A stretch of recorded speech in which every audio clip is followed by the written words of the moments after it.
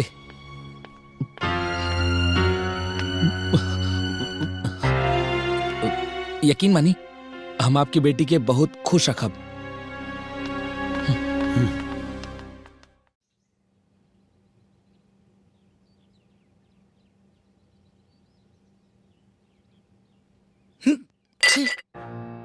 ई कोनो खाना हा?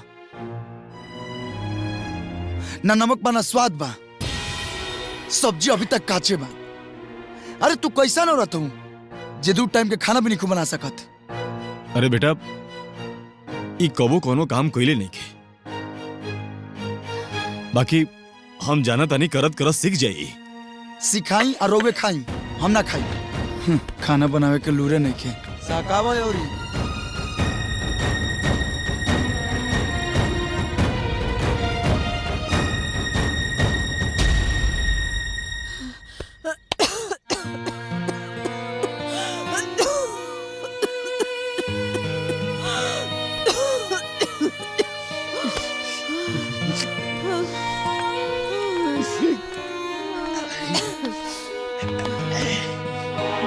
चंदर, आओ आओ, बैठा बैठा बैठा।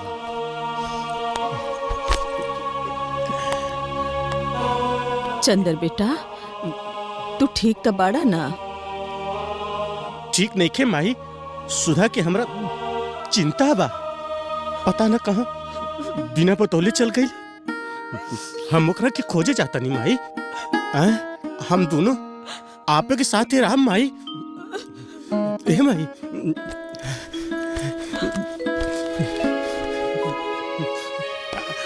हाई ले सुधा जाता ना तो के दे दिए माई।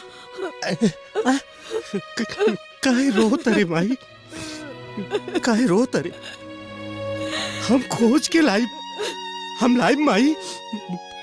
हे माई, काहे रो तरे?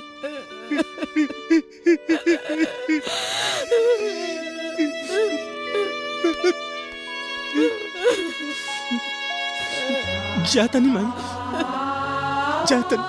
अपन ख्याल रखिए माई।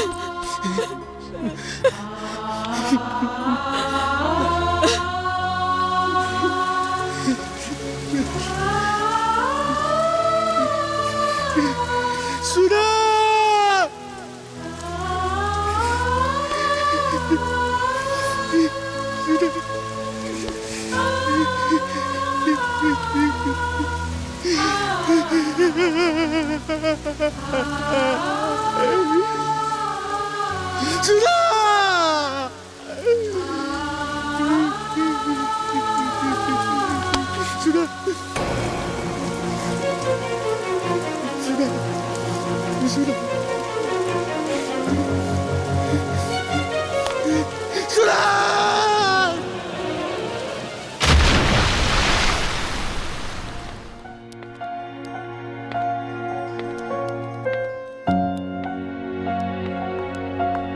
बधाई हो, बेटा हुआ है। बेटा भइल बा? अरे वाह, मुबारक हो, बेटा भइल बा। अच्छा, बेटा भइल बा। अंकल अंकल, यशोदा जी का घर कहाँ है? यशोदा जी इस सामने वाला घर बा बेटा। Thank you.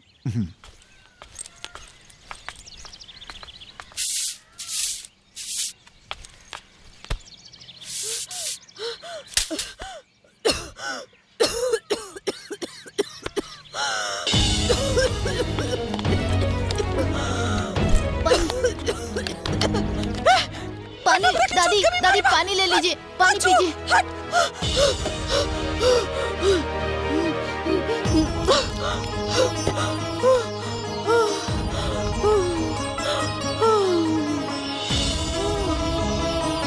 दादी आपका कोई बेटा नहीं है? भान, हमार 2 बेटा बा। एगो बेटा पतो के लेके चल गई, दूसर बेटा के पतो लेके चल गए। इसका मतलब दोनों ही अनपढ़ हैं। अच्छा अच्छा जा तू, अच्छा हमारे जैसन बीमार के पास तो हर हाल ठीक नहीं के जा। नहीं दादी माँ, मैं आप ही के पास रहने आया हूँ।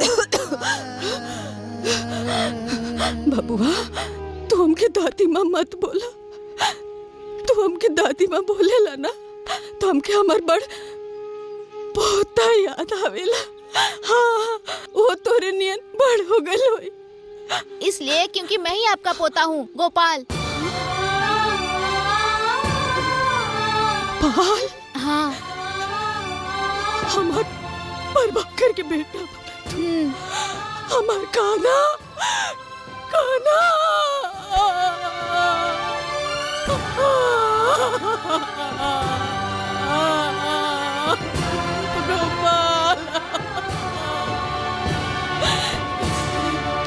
हाँ दादी माँ।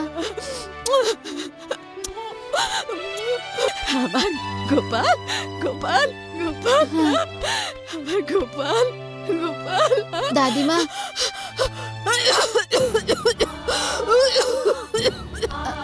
उठिए।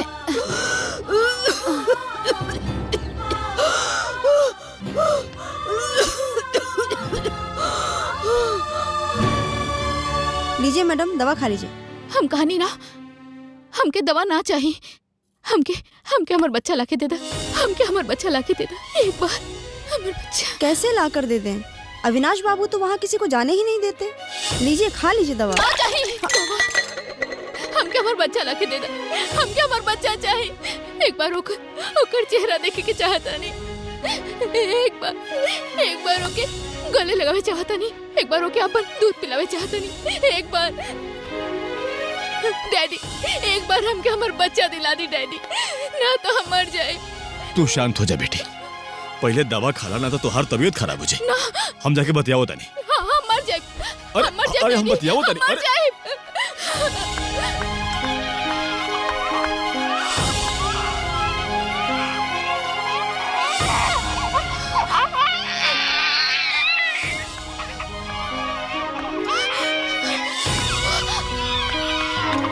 कहाँ बा हमार बच्चा, कहाँ बा हमार बच्चा?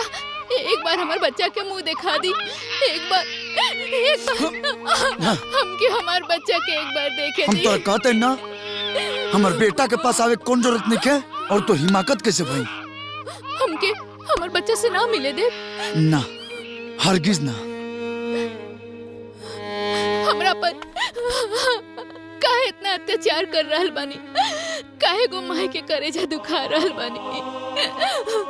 हमसे शिकायत बना आपकी, ठीक बा हमके भारी से भारी सजा दे दी, लेकिन हमके हमार बच्चा से अलग मत करी, ओकर चेहरा दिखा दी, हमके एक बार दूध पिलावे दी, एक बार, बस एक बार। तोर दूध पी के हमार बेटा में भी ना खुदगर्ज संस्कार पैदा हो जाए। तोर दूध हमारा बेटा खातिर जहर समान बा। ना ऐसा मत कही, ठीक बा दूध पिलावे मत दी, लेकिन एक बार ओकर चेहरा दिखा दी, बस एक ना बार। ना मतलब होला ना। माँ और बेटा के बीच के ममता की आज के दिन कोनो जरूरत नहीं है, और तू अपन फालतू की इमोशनल ड्रामा बंद कर।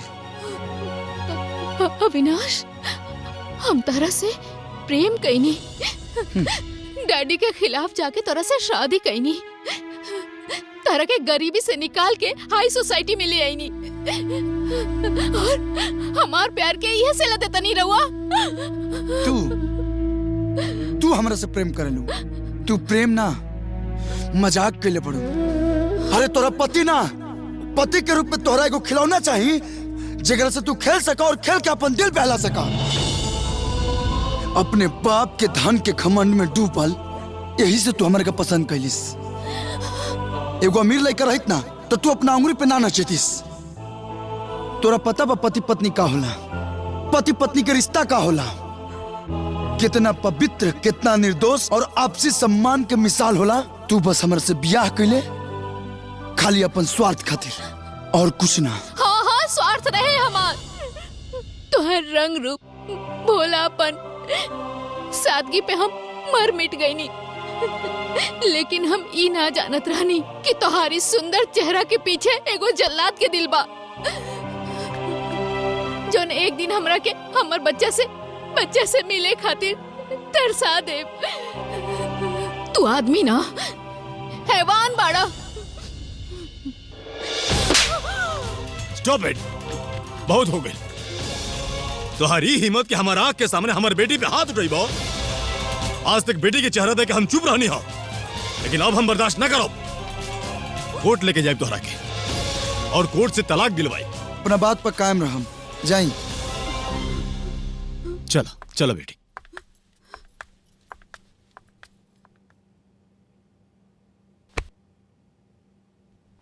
दुनिया पराया लागे अपनों पराया, साथ छोड़े लगल परिछइयों के छाया।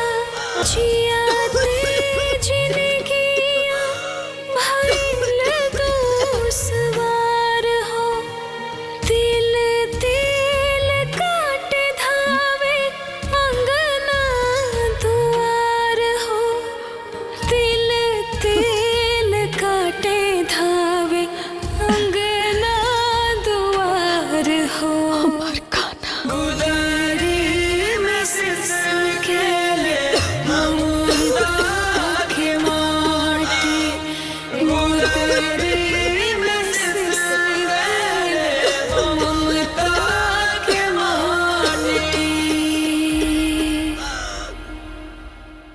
अक्सर ये देखा जाता है कि छोटी मोटी नोकझोंक भी पति पत्नी के बीच में बड़े मनमुटाव को जन्म दे देती है, यहां तक कि तलाक के मोड़ पर लाकर खड़ा कर देती है, जो कि सराहनीय बात नहीं है।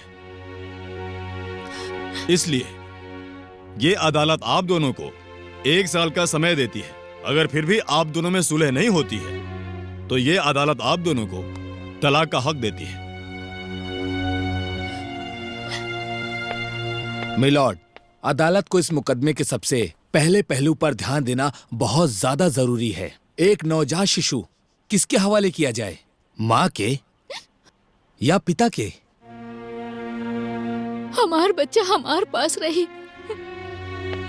हमारी अदालत से दरख्वास्त है कि बच्चे की अच्छी परवरिश के लिए उसे माँ के पास सौंप दिया जाए। लेकिन बच्चा के बाप के हैसियत से ये हमरा मंजूर नहीं है।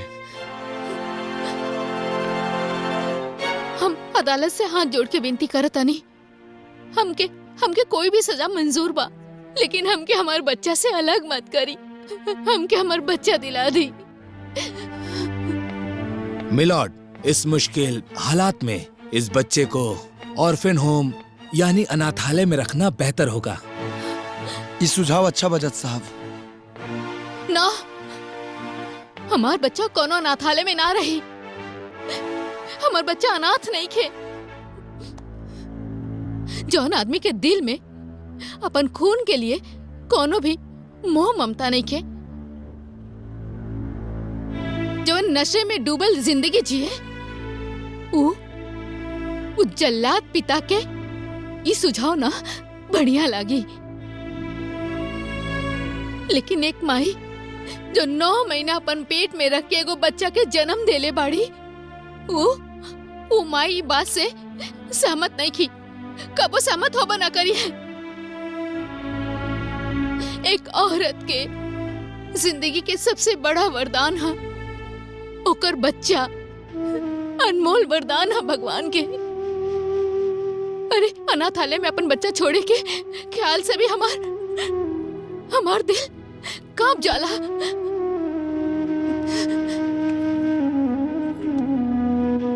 एगो कृपा करी जज साहब, अनाथालय से अच्छा हमार बच्चा के होकर पिता के पास रह दी। हम अपन दिल पर पत्थर रख ले।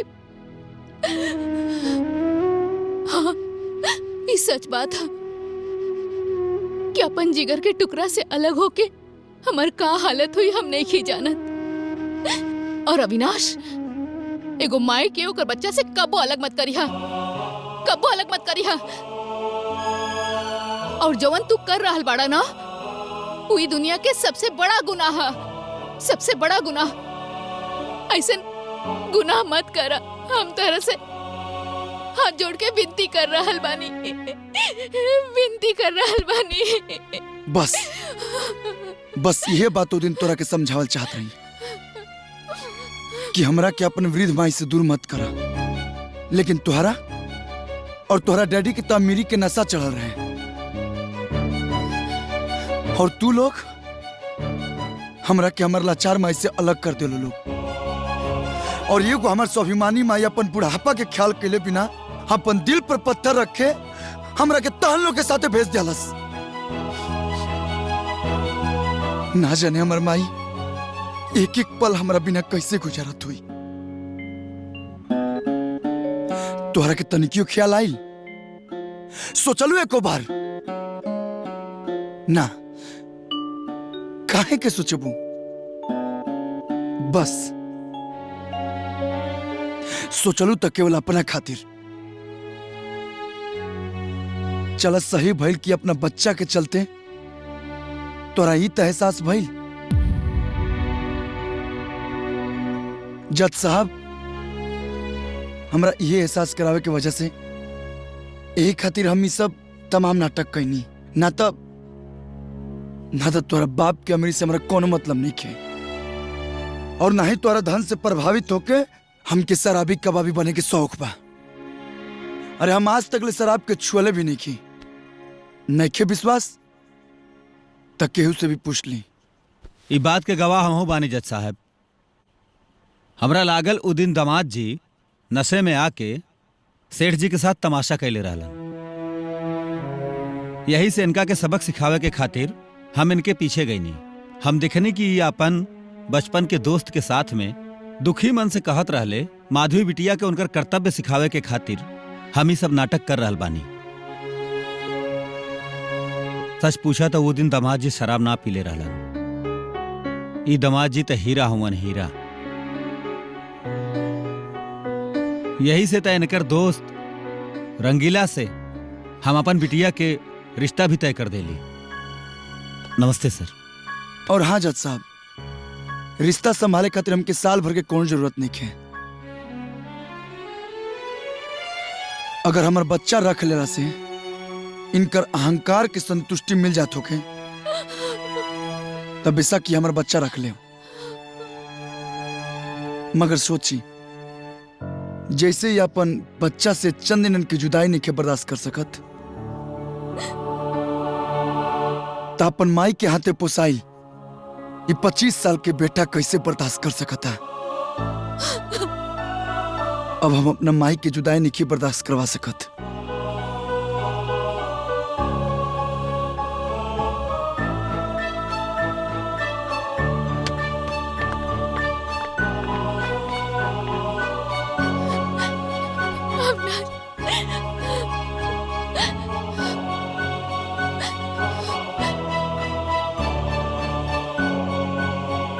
हम जाते हैं अपना माई के पास।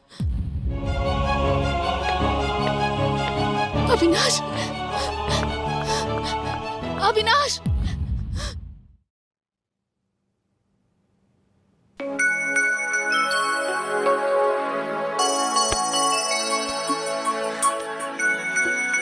हेलो माँ, मैं गोपाल।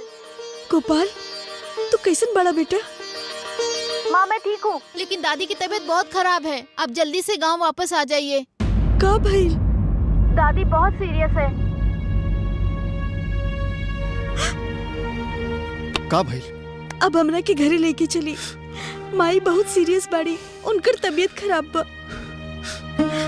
हमरो के जाए के माई के पास कुछो न बचल हमरा खातिर यहाँ।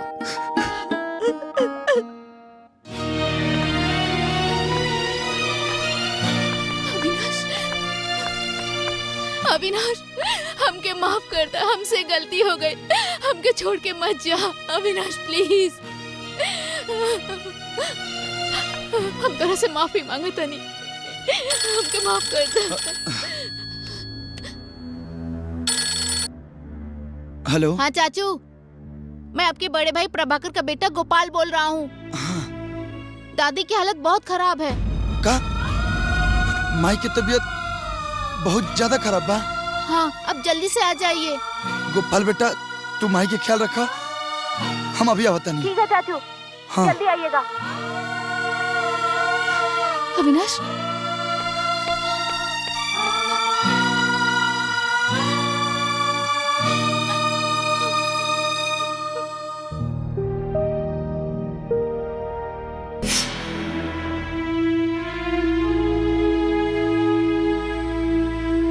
हमरा ना पता रहे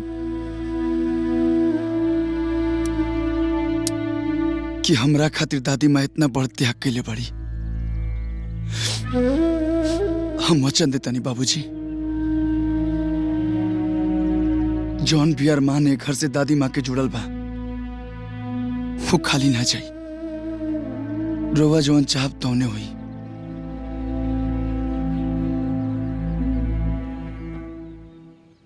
भाई साहब, हम शेखर से रवा बारे में सब कुछ जान चुकल बानी। हमार बिटिया एगो आदर्शवादी परिवार में जाओ, ये बड़ी सौभाग्य वाली बात हुई।